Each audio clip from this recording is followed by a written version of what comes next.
question about it. Ladies and gentlemen, welcome to the game in the top right-hand corner. From Mouse Esports, he has a tied series at this stage versus Nerchio. It is HasuObs. His opponent, spawning in the bottom left-hand corner from Team Acer. He managed to bring this series to a tie after somehow being down 0-1 in the beginning. Has he gotten a feel for his opponent's all-in style of play, or is HasuObs at this stage going to mix things up? Guys, it is Nerchio, the favored player here.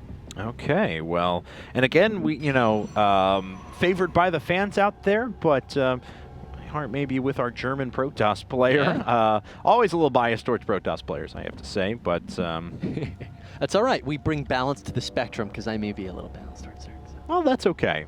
You're wrong, but I mean that's okay. So. I don't know. I actually feel like, I play Protoss and Brood War, so yeah, they like hold a special place in my heart. So you're a traitor. I felt like a horrible person when I switched to Zerg. I really did. What is this drone? Okay, I promise you, nothing's still there. Oh no, he's going he gets for the around the 15 back. He is. Yes, he is. Let's see here. Well, okay. What? Well, no, he just was trying to move around with the drone scout. He tried to hide the drone scout. He completely did. Did he? How close was his vision there? He tried to hide the drone scout. Let's see for what purpose it is. Well, and if he's going to catch his opponent doing anything weird. I mean, HasuObs should, with good margin of error here, realize that there's a drone missing. Yes. Like, just from looking at the mineral line. Right. So how will he react to this? He ducks back in, gets another check, comes back out. Looks like he is planning to go for a... I'm wondering... Like a hatchery and Evo cancels my thought. Yeah. Yes, it is. There it is. This is very cool, of course, because you build just enough creep whenever you cancel your hatchery that you can drop an evolution chamber on top of it. Building in evolution chamber is analogous to a Terran player putting down an engineering bay. It only takes 35 seconds to build. It accumulates 750 hit points, so it's very difficult to kill. And when it finishes and dies, the coolest part is that it spawns broodlings. And if there's any unwary probes around, then it actually kills them. And look at this. That's already doing a ton of economic damage. Oh, yeah. Building this... let's take a look at this real quick. So there's 18 probes inside right now. They're mining 320. Yes. Now, how many probes we got there? We got like 8?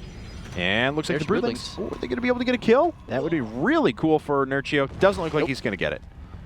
But yeah, a ton of lost mining time there from HasuObs. He just did not want to allow that Nexus to be delayed. But noteworthy is that Nerchio does not have a hatchery himself at this stage. Now he is heading across the map with a nice little ball of Zerglings. Take a look at the wall off, however, from HasuObs. I believe it is fairly comprehensive. Actually, he's going to need 2 more structures to fill that up. Now he does have the 450 available. Ooh, I was going to say that was going to be ballsy if he was putting down a Nexus, and now he's in a little bit of a pickle because these Zerglings can actually just duck on by. Yeah, they'll lose 1 or 2 of them to the Photon Cannon. That's not the biggest concern to Nerchio at this stage. Yeah, I mean, he's chrono boosting out a Zealot right now, and the Zealot, he's going to need Probe's help, or can be or take a decade, honestly. He wants to kill these quickly.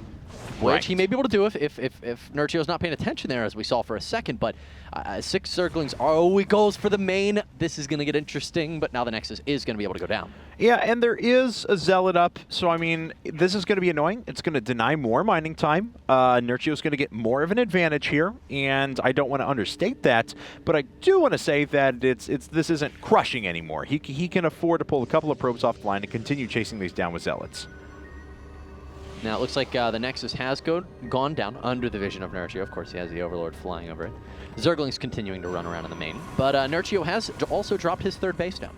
Yes. So he is playing economic catch-up right now. And not the kind you put on your hot dog. No. Catch-up is in 2 words. That's right. Is there a hyphen between? Catch up? Yeah. No, I don't think so. I think it's 2 words. So I think you're good to go. All right. A decidedly different approach, though, from HasuObs, as he did have a little bit of additional gas. Decides to put up his +1 weapons at the same time he puts up his Warp Gate technology. And that could clue us into a little bit more harassment at the beginning of this game. I'm curious if he wants... I mean, usually... Excuse me. Even though Protoss players do like this map, Zerg players have been getting a little bit more adept at just sitting back, letting Protoss players go to super late game big armies. And the Zerg player says, okay, I'm just never going to attack you, but eventually you're going to have to kill yourself on my Spinecrawler wall and all this crap I have in the middle of the map. And, you know, I mean, if they decide to do that, then there's not much a Protoss player can do unless they're going to be sneaky and play a lot of cool Warp Prism tactics. That could be more true, Kevin. I mean, you need to whip out something as the Protoss player to keep your Zerg opponent honest. because they can just run away economically by realizing, hey, you're just going to coop up like a hermit. And I'm going to have fun with that, in fact. You know, a lot of people aren't the biggest fans of hermits. There tends to be some undue prejudice against them, but... Yeah, I guess so. I don't know. They keep to themselves. They're all right by me, you know. They just do their own thing. Yeah. And here, I mean, Nerchio's going to be okay with that, you know, if HasuObs just decides to coop up. And that's what he's going to do. Those traditional gateways up at the front. He can finish this with a pylon. Some players will put down a third gateway, though. I like the third gateway right there because it does offer you just that much more protection. It's obviously an additional, 600 hit points. So nice to have around. And there is the third gateway. All right.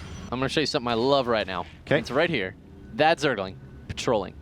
Patrolling, I say this, I've said this a lot, excuse me. But now that I'm here on the big stage, I'm really going to push it through, is that patrolling is so undervalued right now. Not enough people use it.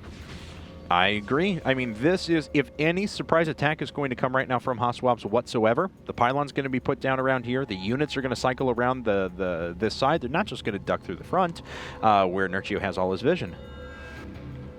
HasuObs is going to be moving out across the map. We'll see if that Zergling spots it. You can see the probe. Oh, it's so close. I don't know if it's going to see it. It will. Just the very edge. Yes!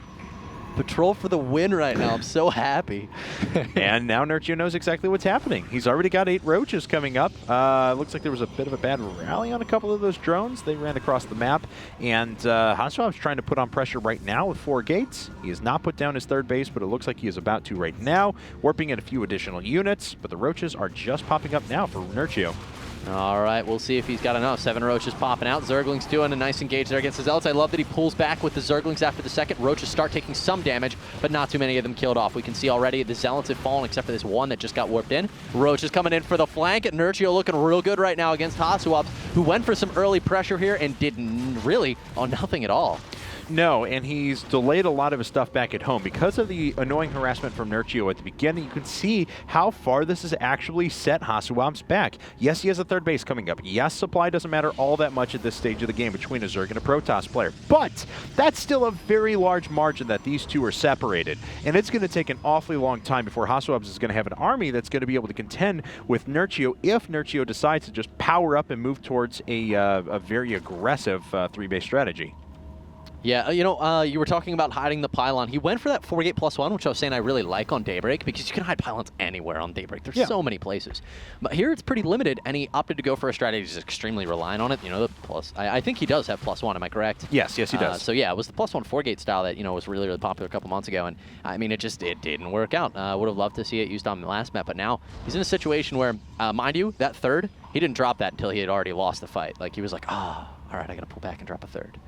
So, I mean, he was investing a lot in that attack and did nothing, and Nerchio's in a good spot now. It seems like he's trying to make a decision, and the decision, because he had banked a lot of resources, the decision is to put down second Robo and go immediately for Colossus Tech, and I think that's good in this scenario. Now, of course, Nerchio is answering greed with greed, taking a 4th and a 5th base, already going up to 10 gas, and putting his Spire Tech in place. We're probably going to see an Infestation Pit and quickly followed by a... Well, no, he could actually decide to play just the Mass Muta style, but, you know, eventually we're going to see that transition up towards Broodlords.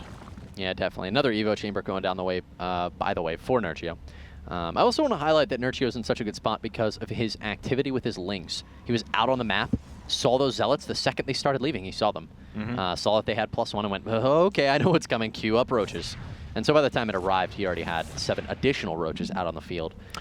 That was pretty important. Nerchio, unless HasuObs was hiding any Immortals, he gets up there and he only gets tickled by a sentry. So he knows that there's not a large glut of forces that are waiting to push out, and immediately takes the opportunity to put down 14 Mutalisks. 14 Mutalisks at once is a lot, and HasuObs has not gotten here far enough to identify that those are popping out. This is going to be really tough for HasuObs. I mean, you guys definitely all know. Double Robo fares really, really well against Muta. Yeah, I mean, all the units that you can produce from the robotics facility that shoot up into the air. It's the splash damage from the Colossus and the ability for Mutas they have a tendency to clump, you know? For those of you new to the game, we're being entirely sarcastic. Yeah. There is no possible way for anything that comes from a robo to affect what's in the air, except for the observer, which should pick up on it in time. We do have 4 more gateways coming up, but unfortunately, that's only the second round of warp gates, so he's only going to have a total of 8 gates, and he's investing into his Colossi, which he now immediately has to stop because he's got to hold this back at all costs. And the style that Nerchio is going to play, if he keeps going for Mass Muta, he's going to take the map, he's going to take all 7 bases down here at the bottom, and he's going to try and press out and do as much damage as is humanly possible. Oh, go ahead. I'm sorry. No, they're just the mutas. Yeah. The extended thermal lance is the timing there was really, really scary, but they opt not to go for it. In fact, so yeah, could have stopped it. I want to point out something cool that Nerchio did. Changelings will turn into your opponent's race whenever a unit is nearby. So there was actually, he didn't know exactly where the observer was at, and he dropped down changelings. You can actually confirm the presence of an observer if the changelings are there because they'll turn into whatever it is. So, but looks like Nerchio is going to jump in now. He's up to 21 mutas, and he's going to start inflicting some economic damage. Not the best blink in the world, and not all these stalkers are able to engage, and 2 fall right away. I'm still stuck on that observer thing. That's pretty crazy. But yeah, the mutas are killing so many probes right now, guys. Now they're going to head into the third. Blink did just complete, but we've got an attack coming at the front that HasuObs is going to have to deal with. The Colossus caught out of position, but it looks like he's going to go for that massive sentry ball instead. Kevin, he just killed almost every single sentry. Yeah, and you can trade so cost inefficiently when you do this, because the idea is you take the map and you make sure that you force your opponent to just press out when they're frustrated because they can't take a fourth. We saw another 19 mutas coming up. There's already 21. It's going to be a total of 32 here in a second. And yes, that's a lot of Blink Stalkers, but there's no Templar to support this. And really, that's what HasuObs needs, because Nerchio, look at this. He's just going to make his way right back in. He's going to kill more workers.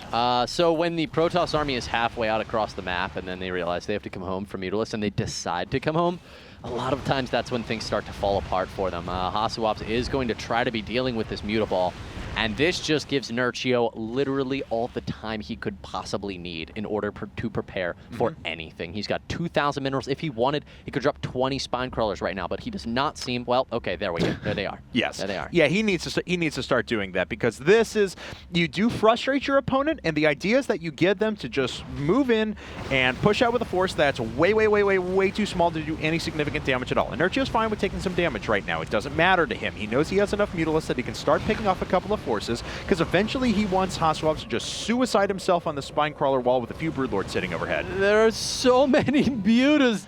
Yep. Good game, well played. Wow. Nerchio taking the victory. 31 Mutalisks he had at the end. Yep, 31. It's another 7 on the way. What? Yeah, that's pretty good. That's after he engaged against the massive Stalker Ball that was everything that HasuObs had left. Guys, that was Nerchio taking down HasuObs 2-1. HasuObs actually looking pretty good in the series, in all honesty. I was not underimpressed with him. You know, a lot of people have been saying he's been falling off later, but he looked pretty good. It's just Nerchio is an extremely top-tier player right now, so. Yes, he is. Yeah, I mean, he most certainly is. He's had great results, like I said, not just in online events where he's known to be very strong, but also in offline events, as was evidenced at DreamHack Bucharest, so where he and fellow teammate Bly actually finished 1-2. So that's our first best of 3 of the night. We still have one more. It's going to be a ZVZ as Liquid TLO takes on MTW Demaga. We're going to run to a commercial break, and when we get back, guys, it'll be time for our first game of that set.